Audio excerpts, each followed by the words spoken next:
साथियों, जैसे कि आप सभी जानते हैं, इलाहाबाद हाई कोर्ट और लखनऊ बेंच के नाम पर मदरसा टीचर्स को झूठ बोलकर जो दावा और वादा किया गया था, आज वो खोखला साबित हो गया है।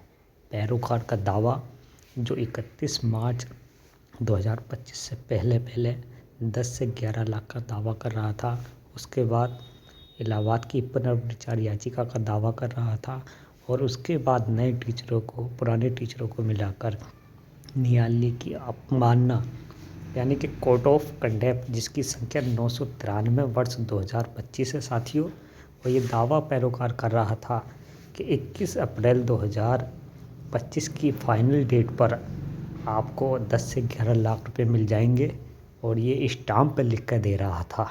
आज कल जब मैंने वीडियो शेयर किया, डाला गया ग्रुप पर, तो साथियों टीचर्स की समझ में आई और टीचरों ने फ़ोन घुमाने शुरू कर दिए। पैरोकार ने मजबूरी में आकर झूठ बोलकर टीचर्स को गुमराह करके पिछला आदेश वीडियो के माध्यम से दिया। मैं ये पूछना चाहता हूँ साथियों, क्या रिट के नाम पर जो पैसे वसूले गए हैं, आखिर मुकदमा अनलिस्टेड लखनऊ बेंच वालों का है? इलाहाबाद याचिका में जो पुनर्विचार याचिका है वो पेंडिंग चल रहा है। उसके बाद कोर्ट ऑफ कंडेप्ट के नाम पर वसूली की गई और ये दावा किया गया स्टाम्प पर लिख कर के दिया जाएगा कि आपको पैसे मिल जाएंगे, मगर हमारे टीचर्स की समझ में नहीं आया। साथियों, अभी भी वक्त है, अगर आप नहीं सुने, आपने समझा नहीं, तो आपको बहुत बड़ा नुकसान होने जा रहा है और ये बहुत बड़ी अड़चन चैलेंज है राज्य सरकार के लिए, जो प्रमुख सचिवों को बार बार घसीटा जा रहा है। मैं ये पूछना चाहता हूँ, जब केंद्र सरकार की योजना है तो भारत सरकार के अधिकारियों को क्यों नहीं घसीटा जाता, उन्हें नोटिस क्यों नहीं जब पहुँचाया जाता? साथियों, फैसला अब आपके हाथ में है।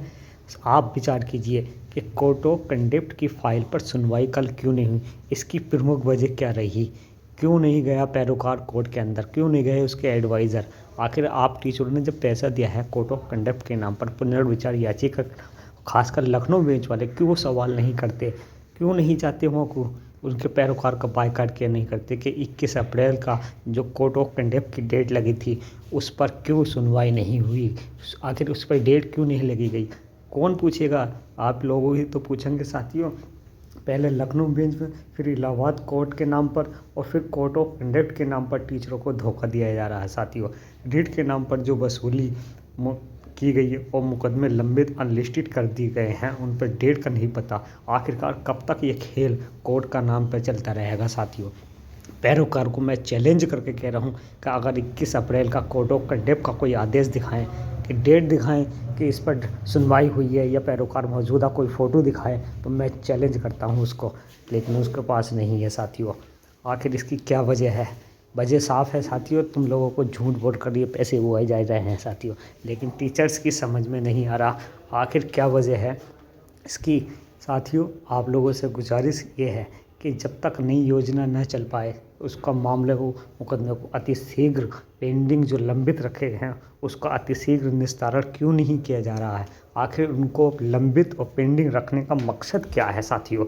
लखनऊ बेंच वाले इतने सीधे टीचर्स हैं, वो जानते नहीं कि क्या हो रहा है हमारे साथ। इतने पैसे की आज तक वहाँ डेट का नहीं पता है। पुनर्विचार याचिका को जो 1 साल से ज़्यादा वक्त हो निकल चुका है, इलाहाबाद हाई कोर्ट में अनलिस्टेड मुकदमा हो चुका है, जो 1 हफ्ते का वक्त बता रहा था पैरोकार कि 1 हफ्ते में या 2 हफ्ते में लिस्ट करा दिया जाएगा। आखिरकार 1 महीने से ज़्यादा हो गया। कोर्ट ऑफ कंडेप्ट की फाइल पर 21 अप्रैल को कोई सुनवाई नहीं होती है, वहाँ कोई डेट नहीं होती है, ना कोई हेयरिंग होती है, ना पैरोकार पहुँचता है वहाँ, ना पैरोकार का एडवाइज़र पहुँचता है। आखिर पैसे लेकर घर बैठकर मौज मस्ती करने वाला पैरोकार कहाँ है?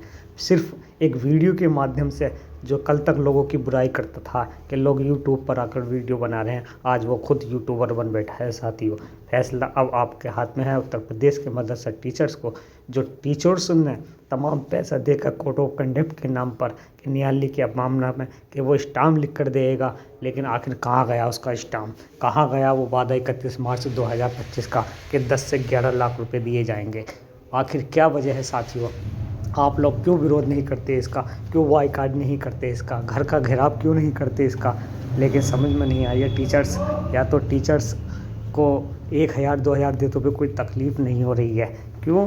क्योंकि वो जानते हैं या हम 1,000 रुपये घर बैठ के दे रहे हैं या 2,000 रुपये दे रहे हैं तो हमारे पास से क्या जा रहा है, 10 से 11 लाख रुपए तो मिल ही जाएंगे। लेकिन साथियों, मदरसा टीचर्स की ये सबसे बड़ी भूल होगी, तुम्हारी सबसे बड़ी भूल होगी जो कोर्ट के नाम पर तुमने राज्य सरकार को विशेष पार्टी बनाकर उसको चैलेंज किया है, प्रमुख सचिव को चैलेंज किया है, तुमने सचिव को चैलेंज किया है। अगर चैलेंज करना है तो केंद्र में बैठे आला अधिकारियों को, मानव संसाधन विकास मंत्रालय में बैठे अधिकारियों को चैलेंज कीजिए, उनको नोटिस भिजवाइए। लेकिन आप लोग ऐसा नहीं कर सकते। आप लोग उनको पैरोकार का बायकॉट कीजिए, फ़ोन घुमाइए उसके पास, लगातार संपर्क कीजिए कि आखिरकार कोड ऑफ कंडक्ट की फ़ाइल क्यों नहीं लगी।